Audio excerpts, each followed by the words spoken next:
Yo l'équipe, on se retrouve pour une nouvelle vidéo pour présenter... Merde! Pour présenter le nouveau bolide. Enfin ma nouvelle voiture.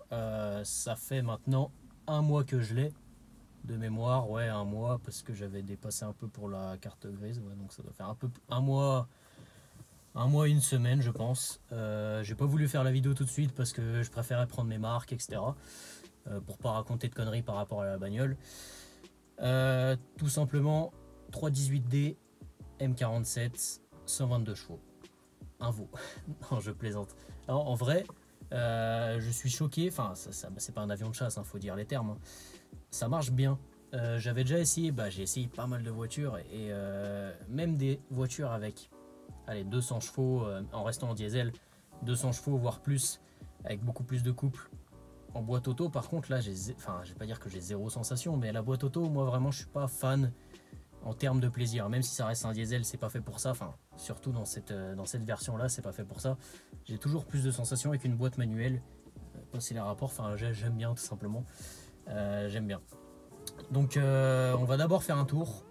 L'objectif dans cette vidéo, je vais mettre de l'essence, enfin du gasoil.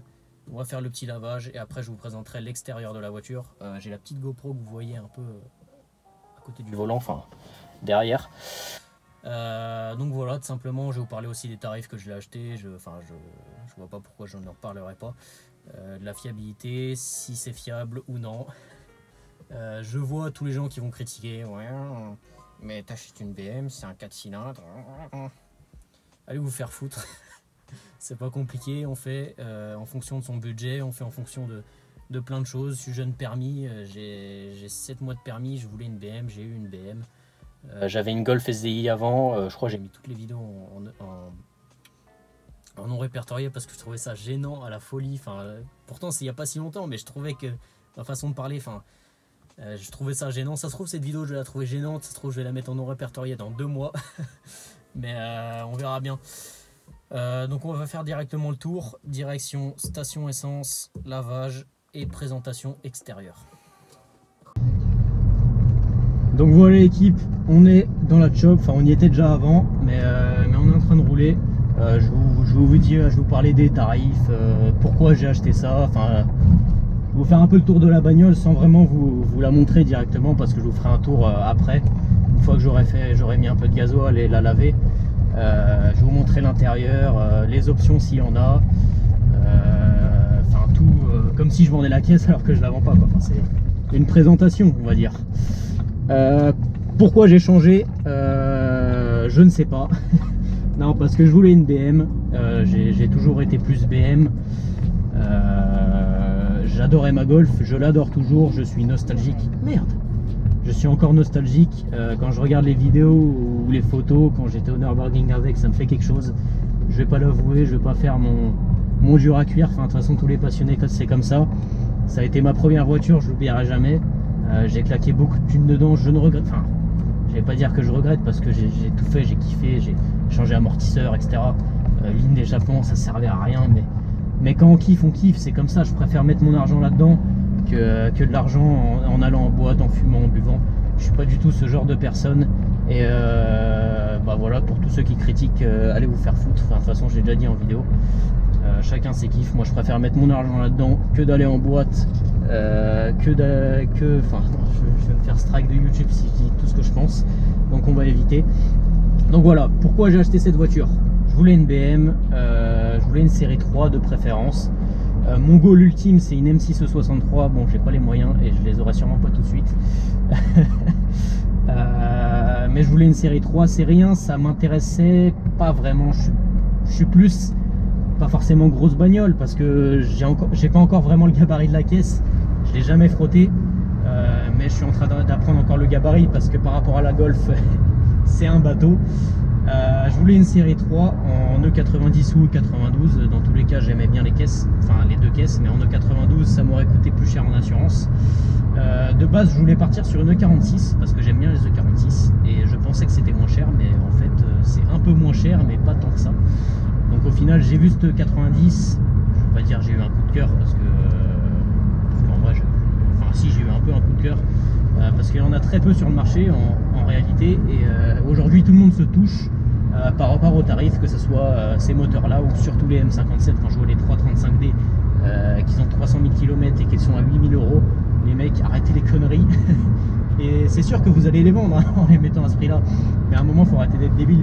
Après, le marché, c'est comme ça. Le marché, ça monte, ça descend. C'est comme ça. Donc voilà, 122 chevaux M47. Je voulais un M47 parce que le N47, le N, problème de chaîne. Enfin, une fois que je change la chaîne, ça n'a plus de problème. Mais le N47 reste beaucoup plus robuste que le N. Malgré que le N, putain, il est en plein phare quoi. Le N soit plus facile en entretien parce que le M47 est vraiment le pire moteur. Rien que pour changer un filtre à air, tu mets 3 jours frérot. Tu mets 3 jours, j'ai mis un filtre à air sport, merci papa. Parce que je l'aurais pas fait tout seul. Enfin la prochaine fois je le ferai tout seul, enfin j'essaierai en tout cas. Mais il faut tout démonter, barre anti-rapprochement, tout pour changer un foutu filtre à air frérot. Merde, il est énervé avec sa 406 frérot. Il est énervé. Bon, vous voyez pas le rétro, mais il y a le jeune 406 Fold. J'aime bien les 406 aussi, hein, franchement. J'aime bien tout ce qui est berline comme ça. Enfin, je crois que ouais, c'est une berline, c'est pas une coupée. Donc voilà, 4 cylindres, 122 chevaux, ça fait 3 fois je le répète. Au niveau du tarif que je l'ai eu à 4 400 €. Elle était à 4 800, négociée à 4 400. Les problèmes que j'ai eu dessus, c'est des problèmes récurrents sur les M47. Les galets avaient du jeu, je m'en étais pas rendu compte. La courroie couinait, je me suis dit bah, je vais changer la courroie, ça va me coûter 100 balles, on va repartir sur du neuf. Finalement pompe à eau, courroie, tous les galets à changer. J'en ai eu pour un petit billet, mais bon c'est comme ça, on repart sur du neuf, c'est une maladie, au moins une fois que c'est changé, on en a pour encore pas mal de kilomètres, donc tant mieux. Pareil sur les M47, maladie apparemment de turbo. Ah oui, il était bien énervé frérot, il est énervé. Merde, il est fou. Il est fou. Il est fou ce monsieur. Moi je vais pas jouer parce que elle est froide et ces moteurs là, faut vraiment jamais tirer dedans à froid. Moteur à chaîne, donc super fiable. Enfin de toute façon j'en ai parlé juste avant que les M47 étaient un peu moins fiables par rapport à la chaîne. Donc voilà, 4004 achetés. Bon, on va dire que j'en ai eu pour un peu plus de 5000. Bah, du coup, vu que j'ai changé les courroies, pompe à eau, etc. J'ai fait également vidange de boîte parce que la boîte elle avait un peu de mal à passer. Toujours la marche arrière des fois, quand la boîte est froide, je sais pas si ça se dit, quand la boîte, quand je démarre la caisse et que je fais toujours une marche arrière parce que je suis garé en créneau. Je dois faire marche arrière, marche avant, marche arrière, marche avant. La marche arrière a un poil du mal à passer, mais elle craque pas en fait. Juste elle est un peu dure. Après c'est sûr, peut-être les boîtes de M47 2318D elles sont comme ça. Enfin j'en ai aucune idée. Donc j'ai pris la version 122 parce que jeune permis, j'ai voulu assurer une E46. De base je partais sur une E46. Même moteur M47 en 136 chevaux de mémoire, il y avait un chevaux fiscaux de plus, donc c'est peut-être pour ça que ça a coupé le truc. En fait c'était encore une berline, elle était à 3005, j'avais réussi à le négocier encore moins, la moitié du prix de cette caisse en fait, mais il y avait l'embrayage à changer et elle avait moins de kilomètres, donc au final c'était une bonne affaire. Elle était un peu frottée, pare-choc enfoncé, pare-choc arrière aussi à changer. Il y avait 2-3 trucs à faire, mais elle me revenait moins cher avec moins de kilomètres, intérieur cuir, elle était super propre franchement, elle a des belles jantes en plus, j'aime bien. Mais malheureusement l'assurance m'a dit non. Elle m'a dit bonjour, allez vous faire foutre, on t'assurera pas. Bon bah d'accord, pourquoi pas. Après je demande un devis pour une 320D E90, du coup E91, parce que j'adore aussi les comment on appelle ça déjà, les touring, voilà, pardon. Franchement je trouve ça sympa aussi, c'est insolent en fait, je trouve ça insolent. Merde, j'ai failli shooter un jeune scooter frérot. Je trouve ça insolent, mais l'assurance me dit oui pour le même nombre de chevaux et même nombre de chevaux fiscaux que la E46, alors que la E46 il m'avait dit non. Je ne comprends pas pourquoi, mais au final le mec me répondait pas en fait. Elle était à 5000, elle était superbe, il y avait tout qui était neuf et tout. Non, je crois pas que c'était un pro, l'annonce c'était en urgence, le mec il répondait pas à ses messages, donc au final je suis parti sur celle-là. Mais je ne suis pas non plus, je ne regrette pas du tout l'achat de cette voiture. J'ai un peu fait le tour, je crois que j'ai fait le tour, oui. En vrai ça marche bien, ça pèse lourd et ça marche bien. Voilà, c'est une jeune 320D comme ça, elle était noire. Ça marche bien malgré les 122 chevaux. J'ai mis le filtre à air sport. J'ai changé également la durite d'air parce que ça c'est pareil, ça tient pas, enfin elle était cassée, donc ça m'aspirait que de l'air chaud du moteur. Et depuis j'ai l'impression qu'elle marche un peu mieux. En même temps c'est logique. Pareil, j'ai fait vidange, enfin j'ai fait la révision complète. Ce qui a changé sur cette voiture, les pneus sont finito frérot. Encore, ils sont pas encore au témoin, mais en fait ils sont vieux, donc ils sont légèrement craqués. Enfin c'est pas forcément top de rouler comme ça, mais ils sont encore bons. Enfin ils sont encore bons, c'est pas le top, mais j'échangerai sûrement le mois prochain. Je les use au maximum parce que voilà, je suis un rat. Et puis voilà. Ce que je compte de faire dessus, je vais en parler plus tard quand je présenterai l'extérieur. J'ai commandé pareil, logo noir, enfin je vais la faire un peu en full black et rouge, enfin noir et rouge.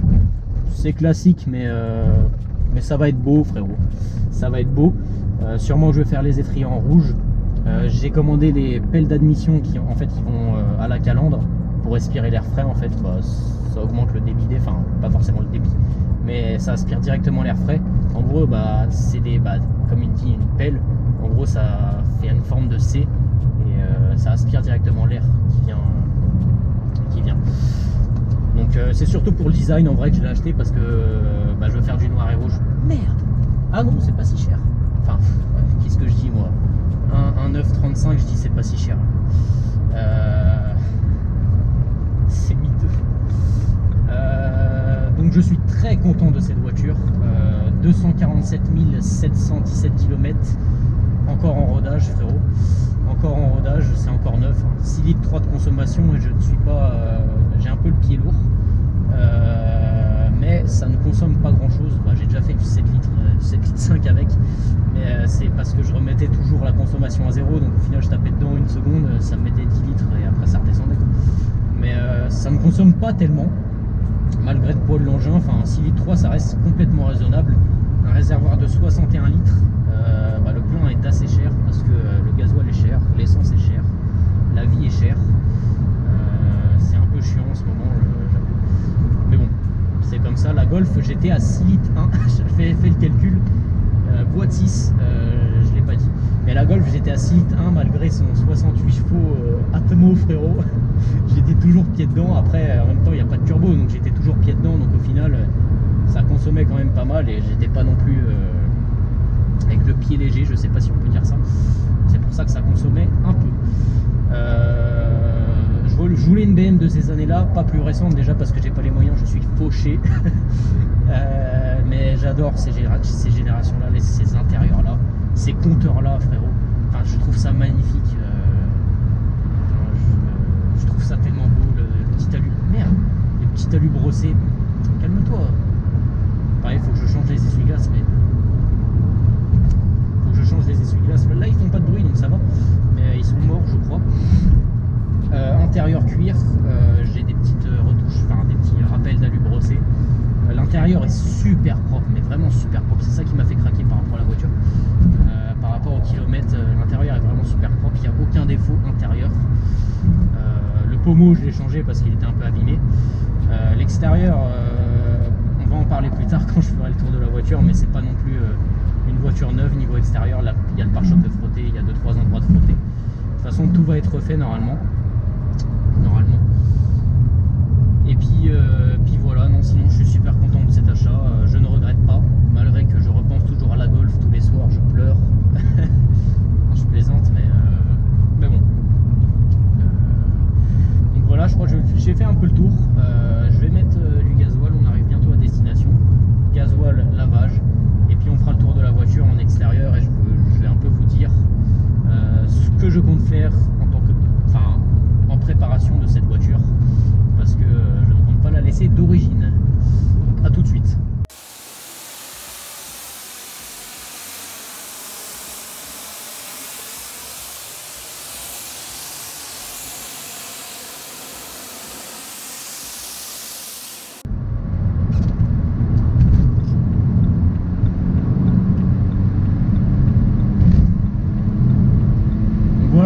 niveau performance, ça a la santé pour un 122 chevaux, je trouve. Et niveau du son, je trouve que le 4 cylindres fait un beau bruit. Pourquoi il me met ses pleins phares? Le 4 cylindres fait un beau bruit. Et en fait, c'est une poussée continue. Malgré que ça soit un turbo, la poussée, elle est continue et ça s'arrête pas en fait. Ça s'arrête pas et ça marche très très bien par rapport au poids. Non, franchement, je suis super content de cette caisse, que ça soit en confort, performance, silence, parce qu'en vrai, ça fait plaisir des fois de pas avoir de bruit dans l'habitacle. Avec la Golf, j'avoue, des fois c'était chiant. Malgré qu'elle soit bien insonorisée, la Golf, c'est vrai que des fois, quand j'étais sur l'autoroute, quand j'étais à Nürburgring, c'était un poil chiant. Parce que 500 bornes, aller, retour, enfin, c'est pas non plus la folie niveau confort. Mais franchement, ça a la santé pour une petite 318D, qui est l'entrée de gamme de chez BMW en réalité. Qui est l'entrée de gamme, un des plus petits moteurs. Malgré que ça soit un très bon moteur, ça reste un 4 cylindres. Mais je suis super content de cette voiture, que ce soit un 4, un 6, un 8. Clairement, je m'en fous. Un diesel, que ce soit un 4 ou un 6 cylindres, franchement, arrêtez votre connerie là. Mais on va voir si le jeune spot est pris ou pas du tout.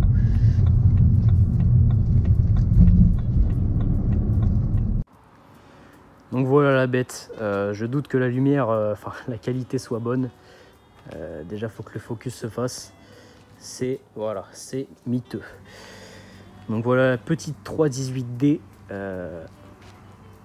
assez sympathique. Bon, c'est le seul spot que j'ai trouvé. Je suis encore dans une station lavage, mais c'est le seul endroit où il y avait pas mal de lumière et qu'il n'y avait personne. Bon, le lavage il était vite fait, il y a encore des jeunes moustiques. Donc voilà, tout ce que j'ai changé sur la voiture, il y a la calandre parce qu'elle était mangée, plaque noire. Ce que je disais tout à l'heure pour les pelles d'admission, en gros c'est des en forme de C, où en gros l'air elle va pouvoir passer ici et ici. Je vais vous montrer tout de suite pendant que j'y pense. Hop, l'intérieur on fera ça après. Mais je vais un peu expliquer le fonction des pelles, enfin là, comment ça marche. Bon, les verres ils sont tout neufs. En plus de ça, je le trouve beau. Bon, c'est du plastique. T'enlèves ça, ça paraît miteux. Mais le cache et tout, enfin, ils ont fait un beau travail quoi. Je trouve ça, enfin, ça fait pas petit moteur en fait. T'as l'impression qu'il continue jusqu'à là-bas, alors que non. Mais bon, en gros c'est ça. L'air elle rentre par ici et après elle fait ça et elle arrive là, dans le filtre à air qui est là-bas, qui est une galère à changer comme je l'ai expliqué. Où en gros l'air normalement, elle rentre comme ça en fait. Et en gros, c'est des rajouts que tu les visses, c'est fait exprès. Et en gros, l'air, elle va monter comme ça. En gros, elle va pouvoir passer directement là. Comme ça aspirera un peu plus d'air frais, que ça soit un peu plus direct. Donc voilà. Il n'y a rien à dire sur le moteur. En vrai, il est propre. Il est propre. Je l'ai nettoyé. Ça fait longtemps que je l'ai pas nettoyé. Enfin, ça fait un mois que je l'ai, mais je l'ai nettoyé directement quand je l'avais. Bon, c'est ça que c'est un peu aussi la maladie, ça se barre tout le temps. Je pense que je vais mettre un petit collier histoire que ça tienne pour être sûr. Et là c'est juste clipsé en fait, enfin, j'ai l'impression que ça tient pas. Pour l'instant ça s'est pas barré mais bon. Hop. Donc au niveau des défauts, il y en a quelques-uns. Tu vois que la peinture est pas, enfin c'est pas neuf quoi. Il y a quelques éclats. C'est surtout de ce côté-là que c'est frotté en fait. Ça se voit pas tellement parce qu'il fait un peu nuit, mais c'est frotté un peu ici. Bon, les phares ils sont en très bon état. Les jantes pareil. Les jantes je les aime bien quand même. J'ai rajouté le logo noir et les petits cachets-écrous. Et ça parce qu'ils étaient tous différents. C'est du 18, c'est du 225/40/18. Je peux te dire que tu la sens la route. Chaque trou, tu as l'impression que la voiture elle se casse en deux. Pareil. Un jeune jaloux qui a été fan qui a été jaloux d'une 318D frérot, alors qu'il roulait sûrement en 308 qui valait 3 fois son prix. Enfin, je comprends pas. C'est pas quand je l'avais, elle était déjà quand je l'avais acheté, mais les mecs, je comprends pas quoi. En plus, le mec, il a bien enfoncé, on sent que... j'ai fait un rajout de peinture, parce que ça faisait vraiment blanc-blanc. J'ai pris un stylo de retouche et j'ai changé ça. Pareil, coque de rétro, je l'ai passé en style M3. Parce qu'elles sont mangées. Les deux, elles sont mangées. Hein. Et les deux, celle-là, elle est mate, celle-là, elle est colorée, enfin, brillante. Donc voilà. Clignotant, je vais mettre des clignotants dynamiques noirs. Pareil, jante. Pareil, je vais mettre des cales de déport parce que d'origine c'est exécrable en fait. T'as l'impression la roue elle est rentrée alors que en fait c'est sorti de la même façon que là, en fait c'est juste que l'aile est grosse. Enfin, ça c'est pas très beau. L'arrière sympathique également. Je vais peut-être mettre les feux de recul en noir avec un petit film. Parce que je pense. Bah après comme ça fait quand même beau. Mais parce que ça fait un rappel avec la plaque, mais bon. Le jaune A miteux. Pare-choc sans radar de recul. Faut que je les rajoute. Je les ai achetés, je les ai, faut que je les mette. Voilà, la sortie, je la trouve un peu, je la trouve moche tout simplement. Quand je vais faire la ligne, soit je vais changer le pare-choc, je vais mettre 2 grosses sorties style à la 335D, 335i, ou alors juste une double sortie, ça va dépendre si je trouve un pare-choc d'occasion, parce que les pare-chocs neufs, ça vaut 500 €. Genre, elle est un peu mangée, mais bon, c'est une voiture d'occasion. Je compte pas forcément les changer. Là, ça pareil, c'est légèrement frotté. Là, on voit ici un petit impact. Là, pareil, c'est un peu frotté, mais bon. Elle reste très très propre d'extérieur, même si elle est un peu frottée. C'est une voiture d'occasion, comme je l'ai dit. Pareil, il faut que je change ça. Apparemment, t'es pas obligé de changer le pare-brise. Bon, ça prend pas l'eau, donc en vrai, pour l'instant, je m'en fous. Mais le jeune joint, il est en train de pourrir. Il est sec. Il est tout sec. Donc, apparemment, c'est juste tu l'enlèves ça et tu clipses l'autre. Enfin, donc voilà. Donc l'intérieur, je sais pas si c'est du cuir, ça. Je sais pas si c'est du cuir, ça. Enfin, c'est pas du plastique parce que c'est mou. Ça, c'est plastique. Hein. Petit BMW ici. Intérieur cuir. Très très propre. J'ai rajouté un tapis miteux. Enfin, on ne voit pas parce qu'on voit rien. Petit talus brossé comme je l'ai dit. Un compteur assez sympa. Pareil, volant, j'ai commandé le logo en noir. Le ciel de toit qui ne se décolle pas. Cuir également là. Cuir extérieur très propre. Pareil, tapis, enfin, il est super propre quoi. Après, c'est pareil, ça c'est un peu frotté. Enfin, c'est du plastique de merde quoi. C'est un peu frotté, mais sinon, là il y a 0 défaut quoi. C'est beau quoi. Ça c'est pareil, ça c'est pas barré parce que c'est une maladie également. Franchement, elle est super propre quoi. Au niveau du coffre, tu peux y mettre 3 cadavres. Bon, le coffre est assez grand, je m'en sers pas, enfin à part que pour les produits nettoyage. Mais c'est tout en fait. C'est tout.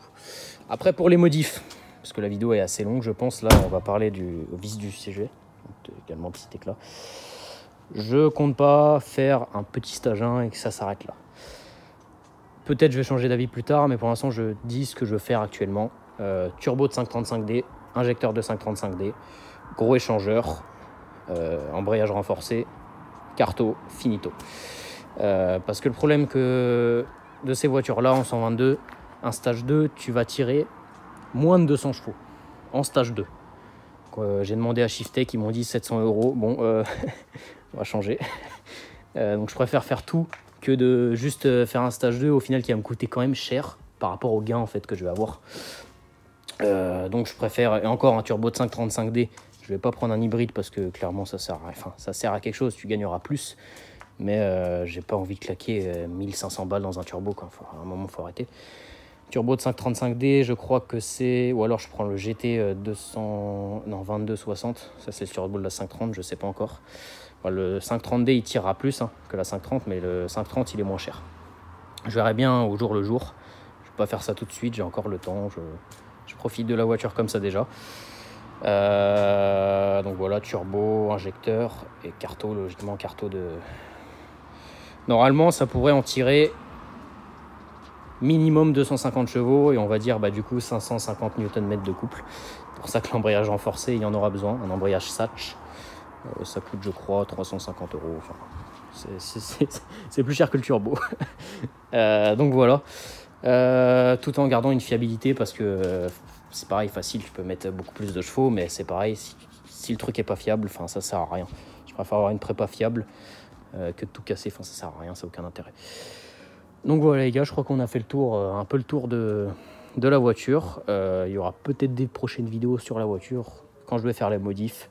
Je sais pas encore si je me mets à fond dans le truc ou pas du tout. Donc n'hésitez pas à lâcher votre pouce bleu, vous abonner, parce qu'il y a des prochaines vidéos qui arrivent de sortie circuit comme d'habitude. Donc je vous dis à la prochaine pour une prochaine vidéo.